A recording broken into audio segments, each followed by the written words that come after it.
Is your IQ high enough? Is your sauce Szechuan enough?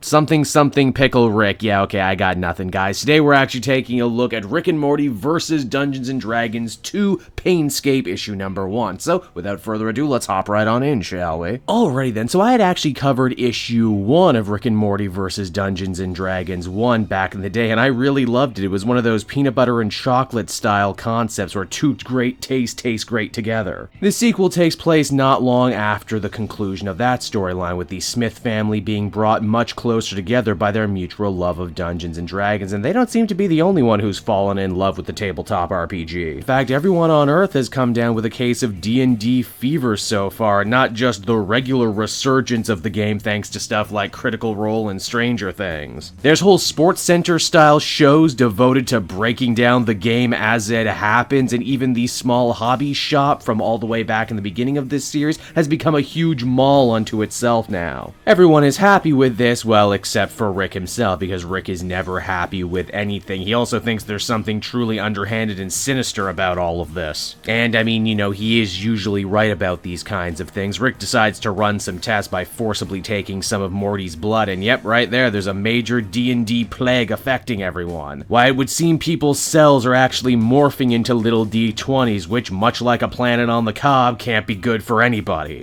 What's truly hilarious about this is that Rick doesn't want to cure the D&D plague because it's the right thing to do, but only because everyone else's happiness is ticking him off. And if you recall, all the way back in the first Rick and Morty vs. Dungeons & Dragons, Rick is actually a huge fan of the game too, but hates when everyone else doesn't play by his rules. Now, using his handy-dandy portal gun, Rick and Morty are able to trace the source of the D&D plague to another fantasy world, one that seems strange and alien, yet also very familiar to Rick. It becomes quickly apparent that everything about this world seems fake, half-baked, unfinished, and that's because, well, it's not a regular alternate dimension at all. It is a world based on a module for a campaign that Rick wrote in his youth for his own Dungeons & Dragons game, a game that he never actually gave a proper name to. Our two heroes aren't in the world for long when they eventually end up getting accosted by a strange cloaked individual who takes them back to their wizard tower. This person claims to only be working for a far greater evil, though, because, well, that's the fantasy trope, isn't it? However, before Rick gets way too full of himself poking holes through his old work and all of this much too familiar fantasy territory, the cloaked figure reveals himself. His name is Sorceric, servant of the true villain of this story, Bardrick, the first character that Rick Sanchez ever created. Yep, that's right. We now have an in-canon explanation as to why Rick hates the Bard class so much. It seems that these two Ricks hated the idea of being forced to live in a half-baked, unfinished world, and as such they want revenge on the real Rick, and also to spread the D&D plague to our world so they can invade and take over. Sorcerer Rick and Bard Rick also just happen to be level 20 characters, and because of that they are wildly powerful. Rick tries to roll initiative on them, but ends up getting sucked into a portal into another world.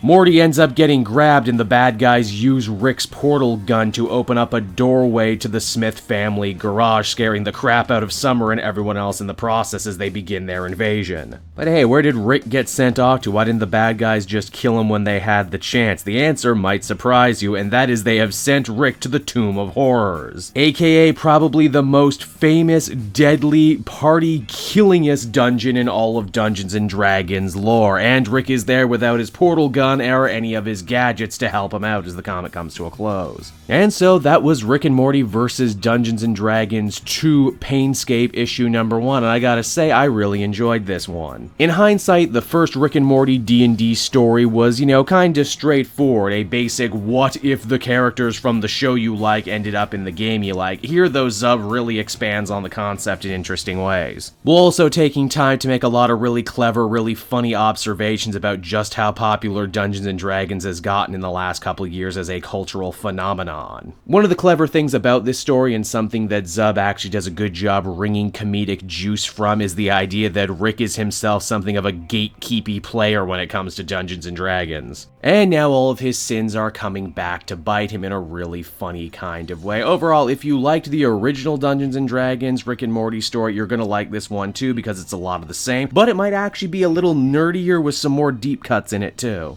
Overall, I would give this one a very enthusiastic 8.5 out of 10, and hey, if you like adult humor and Dungeons & Dragons games, might I recommend checking out my own Dungeons & Dragons game, Capes and Quests? The first 2 episodes of my celebrity YouTuber game are up right now on the channel, with more to come in the next month or so. Shameless plug out of the way, alright. Hey there everyone, Cape Joel again, and I want to thank you so much for watching to the end of the video. As always, if you liked what you see, be sure to like, subscribe, comment. It really helps drive engagement and helps me out too. Also, if you are a patron, which you can become for as little as $1 a month, you will get exclusive content that no one else can ever see, and you'll get to see the Comic Multiverse podcast before anyone else too. You can check out all this and more down in the description. And until next time everyone, this has been Cape Joel, and I'll see you all next time. Cheers.